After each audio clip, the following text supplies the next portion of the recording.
RSS topic ನ ಮುಂದೆ ತಂದಿದ್ದಾರೆ ಅಂತ. ಆದ್ರೆ ತಾವು ನೆನಪಿದ್ರೆ ಪ್ರಜಾವಾಣಿಯಲ್ಲಿ ದೊಡ್ಡ ಆರ್ಟಿಕಲ್ ಬರ್ತಿದ್ರು ಕುಮಾರಸ್ವಾಮಿ ಅವರು, ಸಮಾಜದಲ್ಲಿ RSS ಅಂತ ವಿಷ ಜಂತುಗಳನ್ನ ಬೆಳೆಸಬಾರದು ಅಂತ ಆರ್ಟಿಕಲ್ ಬರ್ತಿದ್ರು. ಸುಮ್ಮನೆ ಯಾವುದೋ ಒಂದು ಸುಮ್ಮನೆ ಹಿಂಗೆ ಹೇಳಿಕೆ ಅಲ್ಲ, ಎಡಿಟೋರಿಯಲ್ ಅಂದ್ರೆ ಏನು, ಆಳವಾಗಿ ಅಧ್ಯಯನ ಮಾಡ್ಕೊಂಡು ಬಹಳ ಜವಾಬ್ದಾರಿಯಿಂದ ಪದ ಬಳಕೆ ಮಾಡಿ ಬರೆಯುವಂತ ಒಂದು ವಿಶ್ಲೇಷಣೆ. ಒಪ್ತೀರಾ? ಎಡಿಟೋರಿಯಲ್ ಅಂದ್ರೆ ಎಡಿಟೋರಿಯಲ್ ಬರ್ದಿದ್ರು ಸರ್, ಪ್ರಜಾವಾಣಿಗೆ ಇರ್ಬೇಕನ್ಸುತ್ತೆ. ಅಲ್ಲಿ ಏನೇನು ಬರ್ದಿದ್ದಾರೆ ಸ್ವಲ್ಪ ಮತ್ತೊಮ್ಮೆ JDSನವರು ಓದ್ಕೊಳ್ಳಿ.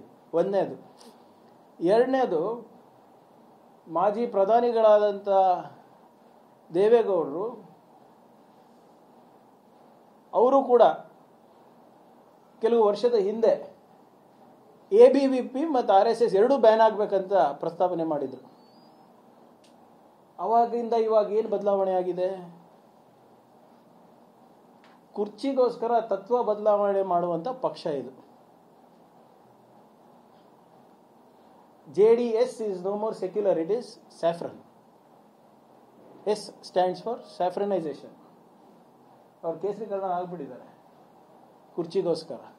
ಈಗ ಇದು ನಾನು ಹೇಳ್ದಂಗೆ ಎಡಿಟೋರಿಯಲ್ ಬರ್ದಿದ್ದಾರಲ್ಲ ಸರ್, ಹಲವಾರು ಬಾರಿ ಹೇಳಿಕೆ ಕೊಟ್ಟಿದ್ದಾರೆ. ಥೂ RSS ತರ ಸವಾಸ ಬಿಡಪ್ಪ, ಅಲ್ಲಿ ಆ ತತ್ವ ನಮ್ಗೆ ಆಗ್ಬೇಕು, ಏನು ಬ್ಲೂ ಫಿಲ್ಮ್ ನೋಡಕ್ಕ ಅಂತ ಹೇಳಿದ್ ನಾನು. ಅವರ ಆ ಶಾಖಗಳಲ್ಲಿ ಏನೇನಾಗ್ತದೆ ನನ್ಗೆ ಗೊತ್ತಿದೆ, ಹೇಳಲಿಕ್ಕೆ ಹೇಸಿಗೆ ಆಗುತ್ತೆ ಅಂದ್ಬಿಟ್ಟು ಹೇಳಿದ್ದು ನಾನು. ಅವರ ಪ್ರಶ್ನೆ ಹಾಕಿದ್ರಿ ಬಿಜೆಪಿಗೆ, ನಿಮ್ಮ ಮಕ್ಕಳನ್ನ ಯಾವಾಗ ಗಣವೇಶದಲ್ಲಿ ಸುನೀಲ್ ಕುಮಾರ್ ಸೇರಿದಂತೆ ಒಂದಿಷ್ಟು ಜನ ಈಗ ಸೋಷಿಯಲ್ ಮೀಡಿಯಾದಲ್ಲಿ ತಮ್ಮ ಮಕ್ಕಳ ಫೋಟೋ ಹಾಕಿ ಗಣವೇಶದಲ್ಲಿ ಹಾಕಿ ಕುಟುಂಬ ರಾಜಕಾರಣ ಅನ್ನುವಂತ ಮನಸ್ಥಿತಿಯವರಿಗೆ ಸ್ವಯಂ ಸೇವೆ ಅನ್ನುವಂತಹದ್ದು ಗೊತ್ತಾಗುತ್ತೆ ನೋಡಿ.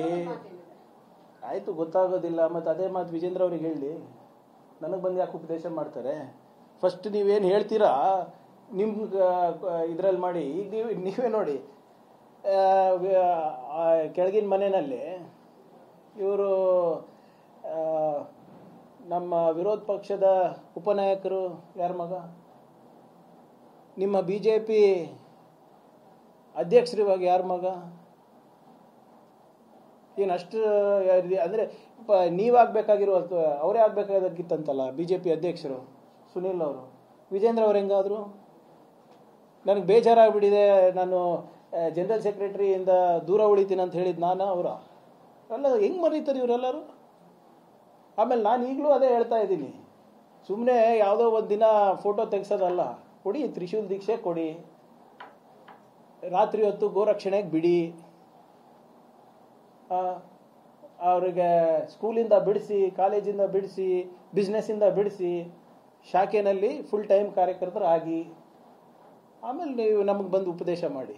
ಕುಟುಂಬದ ರಾಜಕೀಯ ಬಗ್ಗೆ ಮಾತಾಡಂಗಿದ್ರೆ ಸ್ವಲ್ಪ ದಯವಿಟ್ಟು ನೀವು ಯಾರ್ಯಾರಿಗೆ ಟಿಕೆಟ್ ಕೊಟ್ಟಿದ್ದೀರಾ ಮೇಲ್ಮನೆಯಲ್ಲಿ ಮತ್ತು ಕೆಳಗಿನ ಮನೆಯಲ್ಲಿ ನೋಡ್ಬಿಟ್ಟು ಆಮೇಲೆ ಚರ್ಚೆಗೆ ಬರಕ್ಕೆ ತಯಾರಿದ್ದೀನಿ ನಾನು. No problem with that at all.